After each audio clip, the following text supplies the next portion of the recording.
Yeah. So my question is, it is impossible for a person to kill an arahant. Does that mean, because the person with the right view directly experience with right view, not necessarily know who is an arahant. Yeah, of course. So what?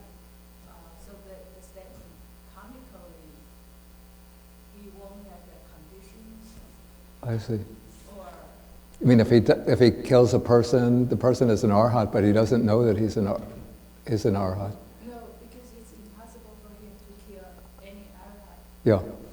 So does that mean karmically he won't kill anyone who is an arahant, even if he doesn't know that person? Or another related question is, relevant question is, does that person kill at all? Any person? Okay, so these are two questions.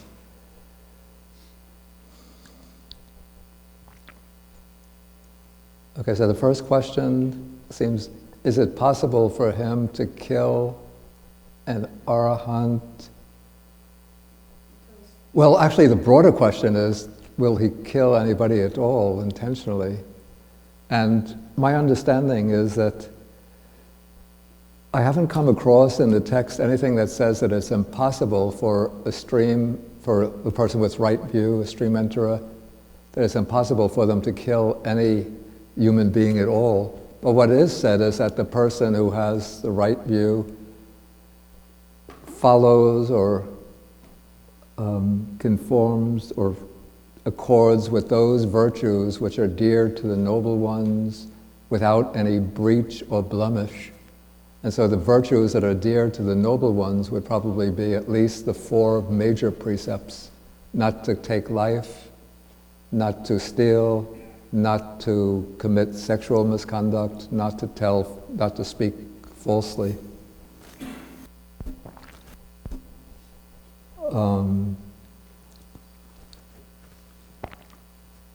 Now it seems that it's not said that such a person is incapable of taking life, but it seems to me that a person who has the right view will not kill another human being.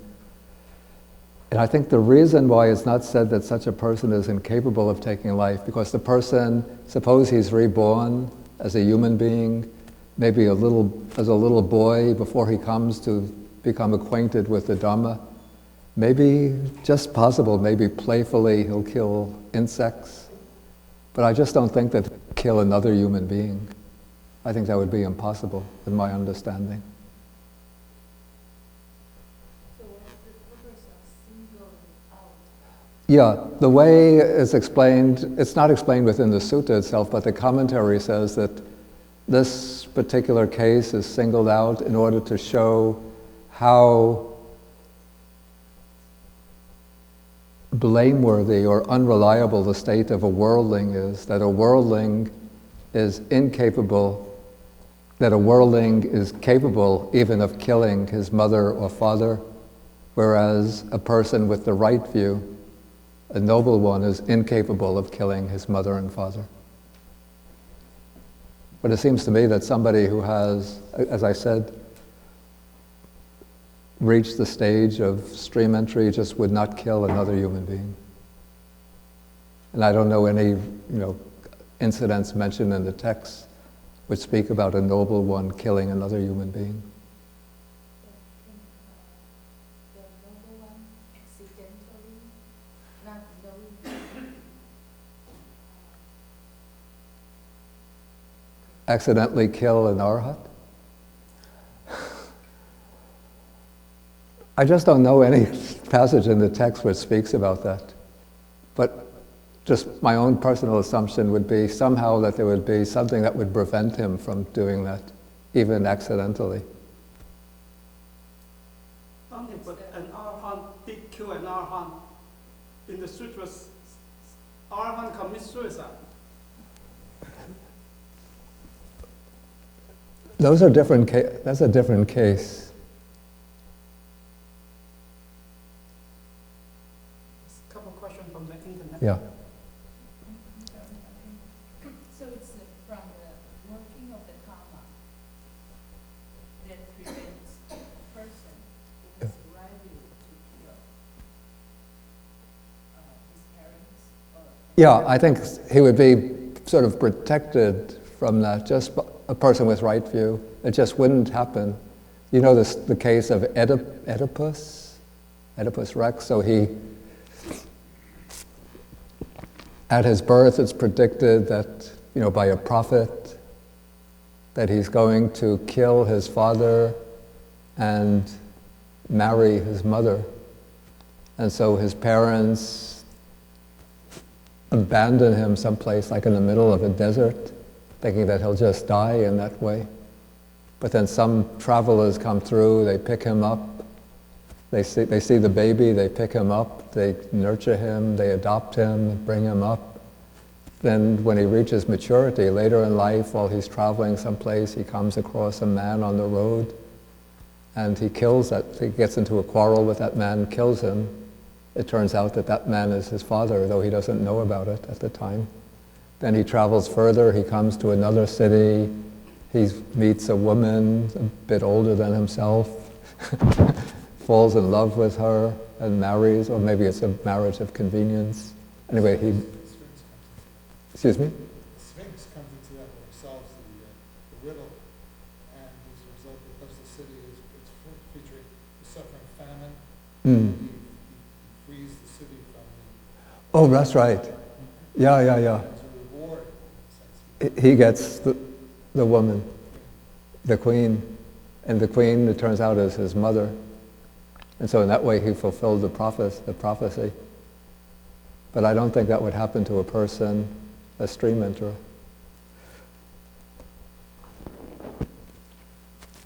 No, I got it.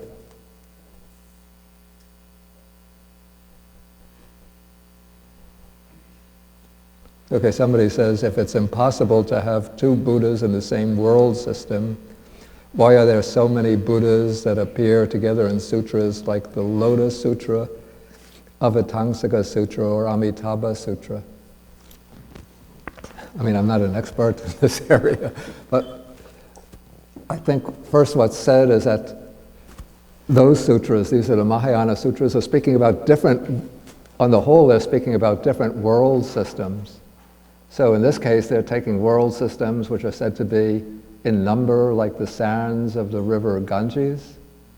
And so in these different world systems throughout the universe, in principle, at the same time, there can be Buddhas, but in this world, the world of sort of under the reign or under the spiritual supervision of Gautama Buddha, there's not another Buddha arising at the same time.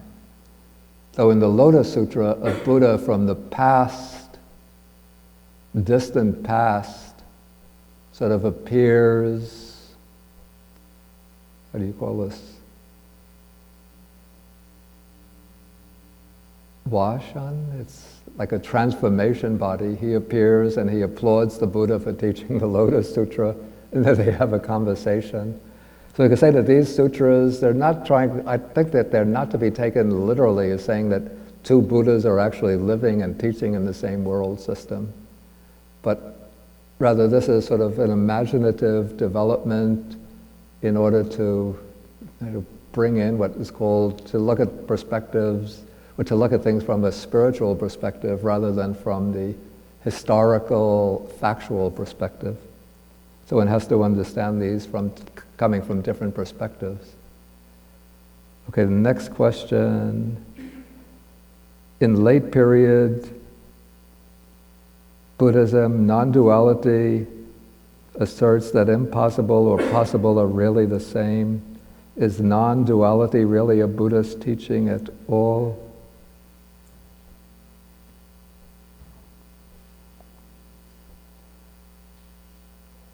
Non-duality ideas basically rejected the ideas in Vipallasa, Madhyamaka, this is non-duality says samsara is no different from nirvana. I think the question should be related to the sutta that we're discussing. I don't want to go off into tangential topics, so we'll just put these aside for now. You have a wide audience, man.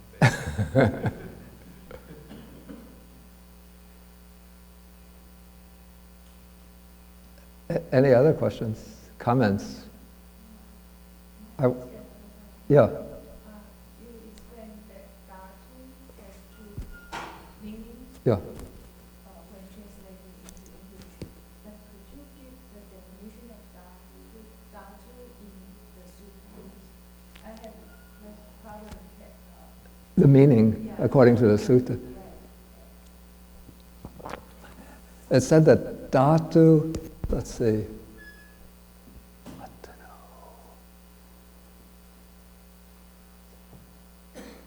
The suttas themselves don't give a definition of dhatu. They just enumerate different types of dhatu. But it's in the commentaries that one gets an etymological definition of the word dhatu. And what they say, I think it goes something like, Attano sabhavam dhareti ti dhatu.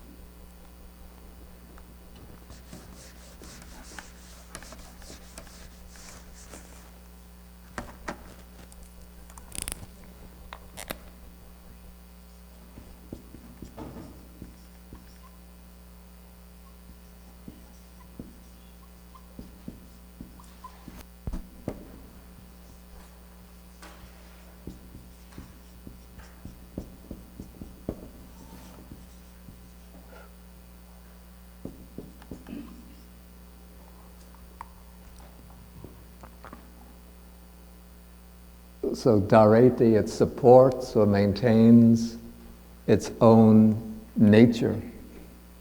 Therefore, it is called dhatu. But that really seems to apply more to dhatu in the sense of the 18 elements or the 6 elements, things that have their own nature.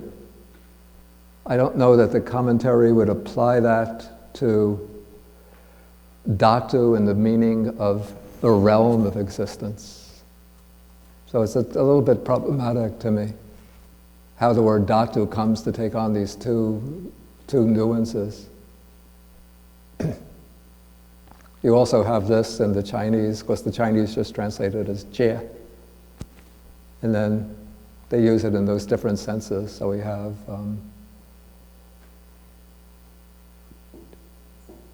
yu jie, se jie, wu se jie, right? For the 3 realms.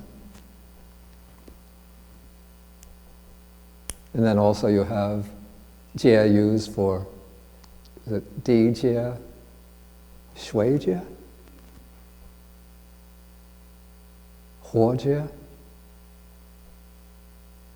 feng jie.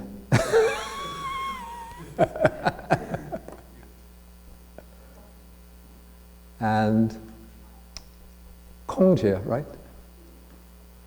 And shi jie.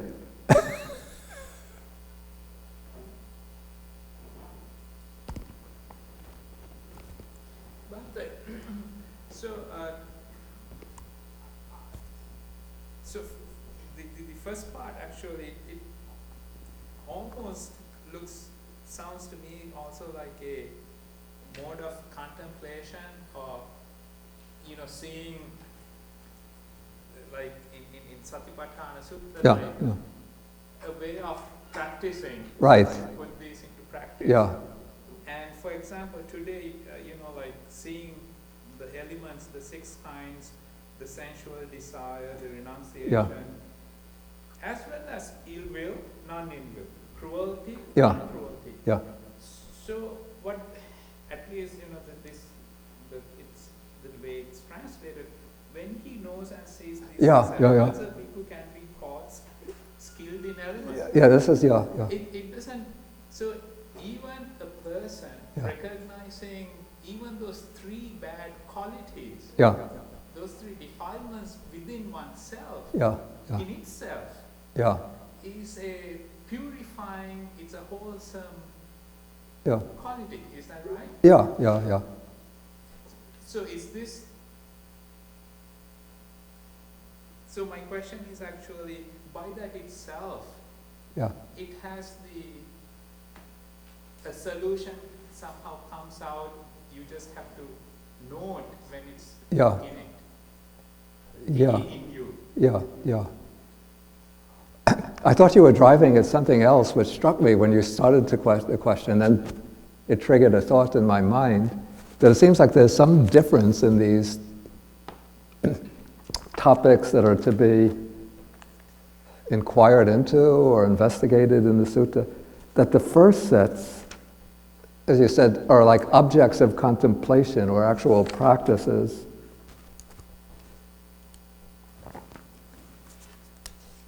So these are like things you could practice, like observing, contemplating the 18 elements, the 6 elements, the different feelings, pleasure, joy, pain, sorrow, and equanimity, even ignorance. And then the 3 wholesome thoughts, 3 unwholesome thoughts.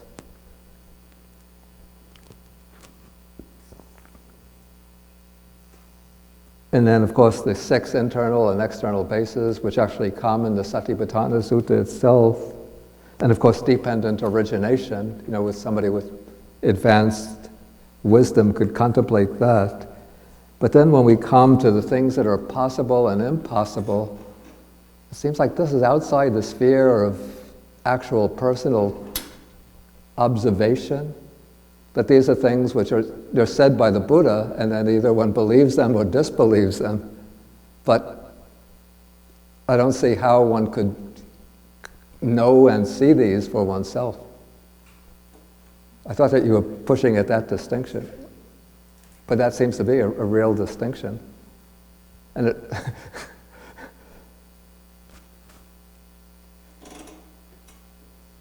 Dina, you look like you were going to make a comment. I'm the elephant in the room. Go ahead. I'm still really upset. We give room to, we accommodate in this room, whether they're mosquitoes or elephants, all of them are welcome. Mosquitoes, tigers, elephants. So let the elephant. You know what the elephant is. I mean, we go back and I don't want to be disrespectful. How can I say this without that? No, say whatever you No, but I mean, if we go back and look at the Buddha's behavior before he becomes enlightened, right? No, let's not do that. Let's just talk about the enlightened one. Yeah, The truly enlightened. yeah, I'm right where I left off before lunch. If you're truly enlightened, then how can you not see men and women? yeah, I understand that men are superior to women in one way. You have physical power. yeah, Okay. Otherwise, intellectually, if you look at us in school, we're pretty good. In fact, we're better than you till we discover you don't like us smart, and then we kind of dumb down. Of our lives. yeah. No, there's truth in Maybe it's it. bad karma to be born a woman. I don't know. Actually, I've never seen that in any of the early Buddhist texts. This comes to be a popular belief in. Okay, I don't even know, but I don't know this Yeah. stuff, so I'm just saying. No, they how say. is someone who's so enlightened, for instance, you're enlightened, Well, and you do so much for girls. No, I mean this. I'm not is really- enlightened in the sense of Well, realization. I know, but you're pretty smart. and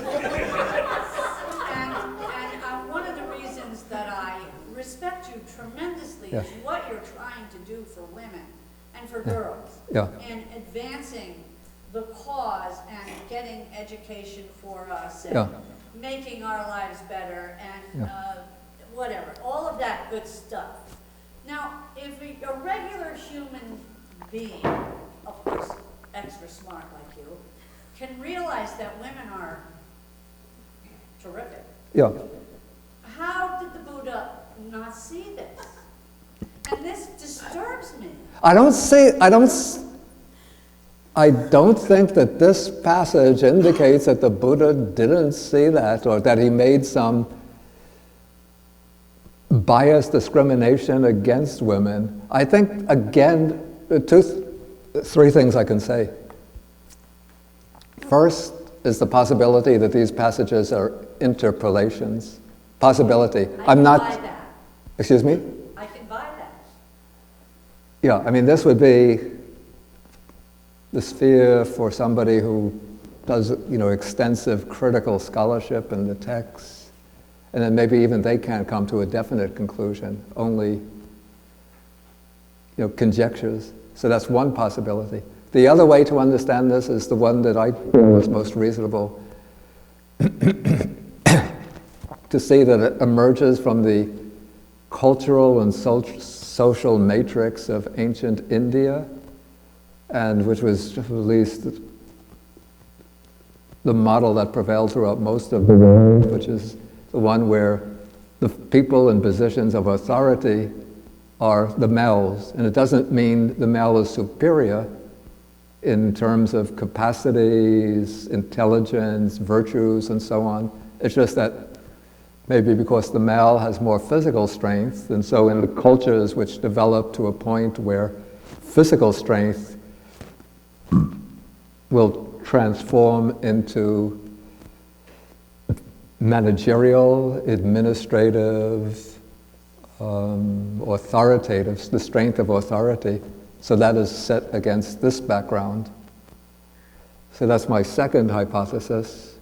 The third hypothesis, what I mentioned, is, again, like this is formulated against not only the background of ancient India, but conditions on planet Earth which evolved under particular biological conditions, where we have the class of beings called human beings who are divided into two sexes.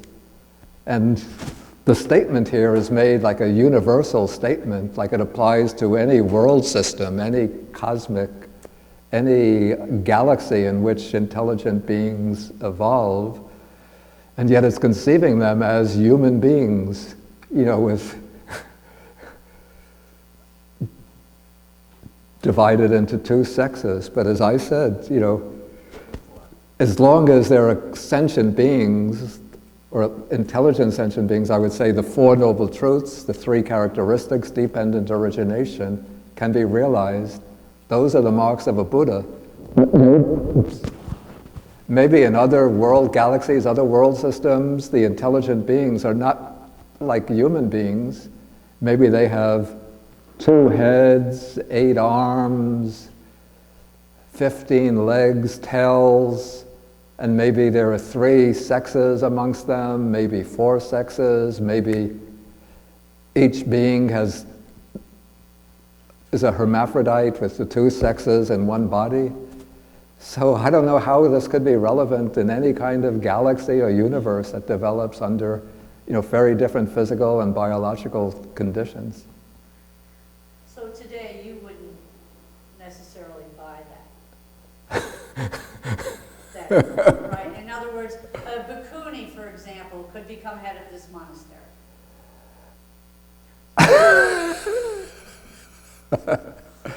Yeah, definitely. Become the abbot, or abbess, yeah. Okay. May I offer an answer? But she can't become president.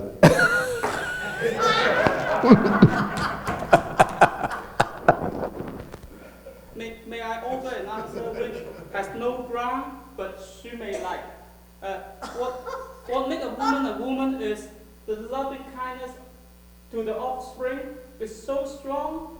As a woman, you keep on being a bodhisattva for aeons. Finally, you let that go, become a male, and reach Buddhahood. Without being a woman. Is there any in the sutra that a Buddha never born as a female before? No, exactly that's the case, yeah. So you are man's foundation. Without you, we don't exist. Bhante, in the Jataka, Thank you. Thank you. in the Jataka tales, was there ever a story where the Buddha was born as a woman, or was it always a man?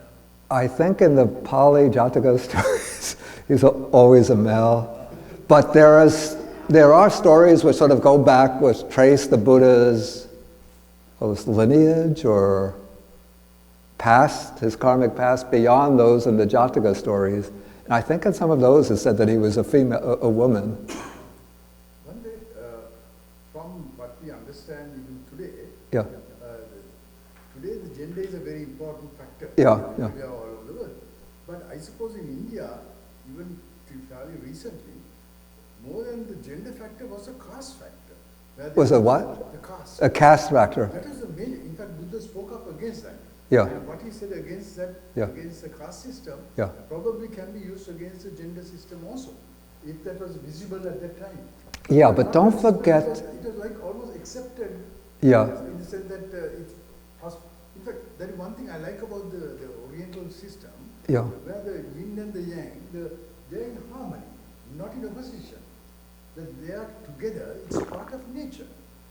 You know, it's the Yeah. opposites. Yeah, yeah, yeah. It didn't say one is better than the other, or bigger than the other, or even strong. I think there are a lot of ladies who are stronger than me.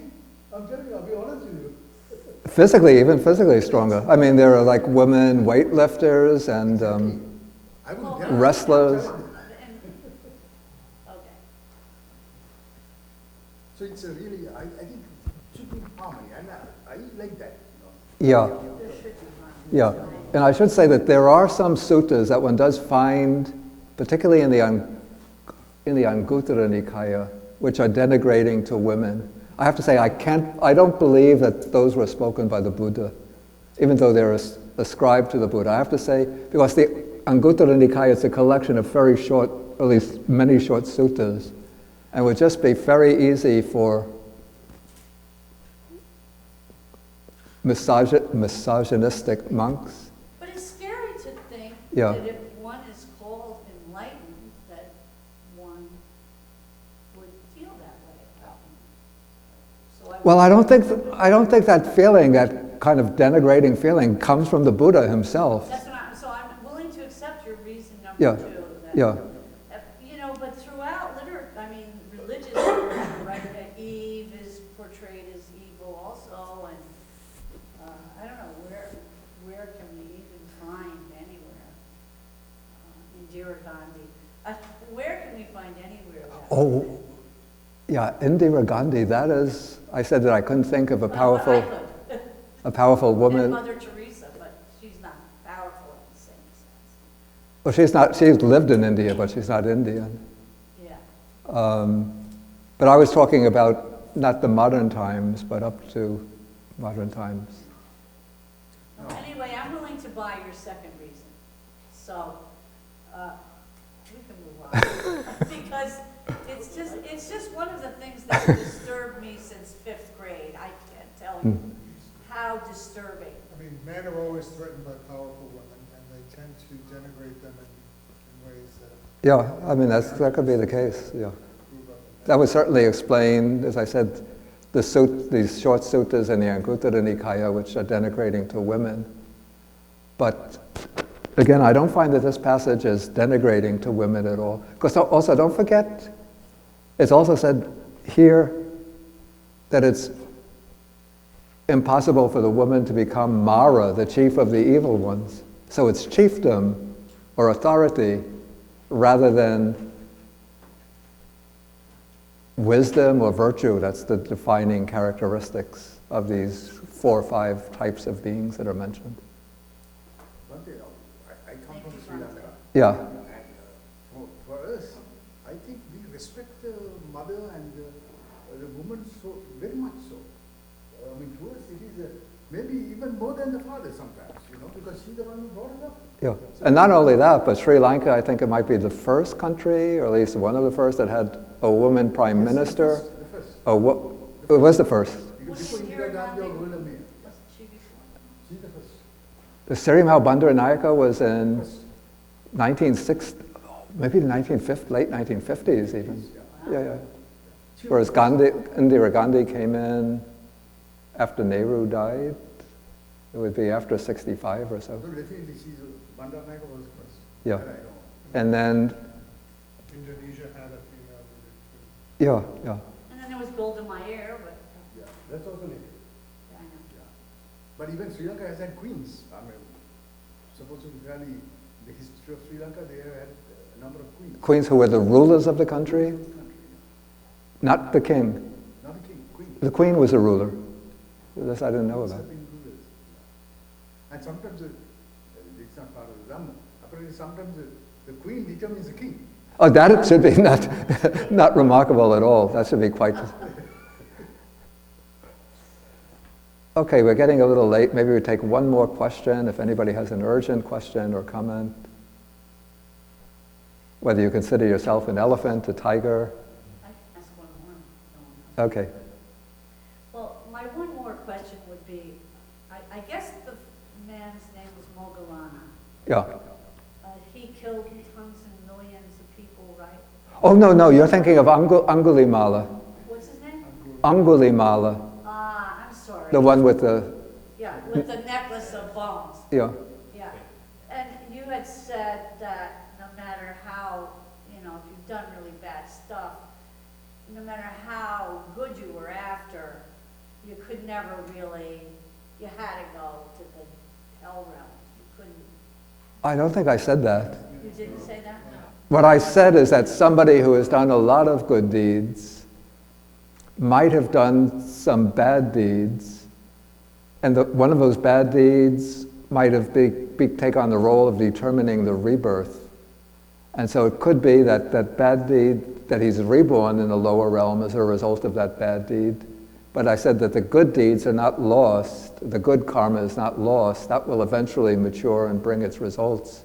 But I In didn't... his lifetime, didn't he become a bodhisattva without ever dying? He became an arhat, Arhat. and so he was liberated from birth and death. Right. Even though he had done, before he encountered the Buddha, he'd killed a lot of people, it said.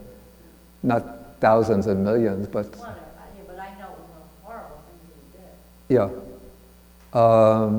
But in this case, because he transformed, that bad karma that was due to ripen in this life, ripened in the form that he got beaten and abused when he went on alms round. People threw stones at him and hit him with sticks. Somebody recognized I him. forgot that part. Yeah, he got beaten. Then he came he came to the Buddha with his head bleeding and bruises all over the body. And then the Buddha said, bear it, bear it. This is, if you had not attained arhatship, something like that, you would have had to suffer from that karma in hell for a long, long time. But now this is the way that karma is coming back to you. Okay, now it makes more sense Yeah, to me. yeah, I was newer at this then than I am. yeah. And Bhante, Thank you. Okay, just, there's a background to that story too, I believe. He was not born that way, as a hateful person. No. His teacher. yeah, that's the background story. Yeah. He was actually from the Brahmin class, so he would have been well brought up. Okay, I think we'll have to end for the day. Of course, there'll be another group coming in at 1:30. Okay, we don't do the sharing. Thank you Oh, okay, thank you. We don't do this. so much better. And when I said about president of this, I was only joking because I'm the president.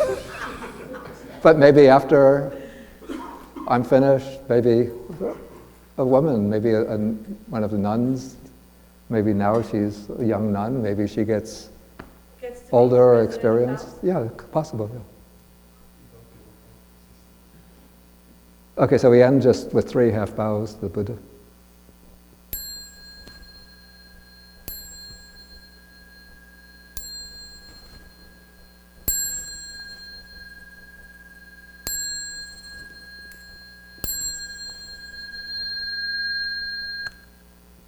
Bhakti Bhante.